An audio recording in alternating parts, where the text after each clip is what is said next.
যাকে তুমি ভালোবাসো তার সাথে তোমার বিয়েটা হবে।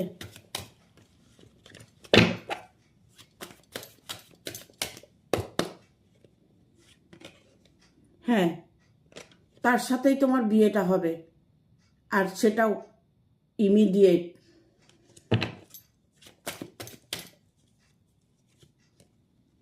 সে তোমার জন্য তৈরি আছে, প্রতিটা মুহূর্তে তোমাকে সে ফিল করছে, তোমাকে সে কাছে পেতে চাইছে।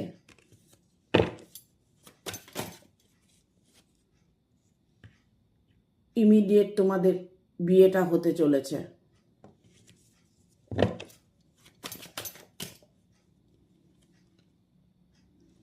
কারণ তোমার রিলেশনে যে প্রবলেমগুলো ছিল সেই প্রবলেমগুলো শেষ হতে চলেছে।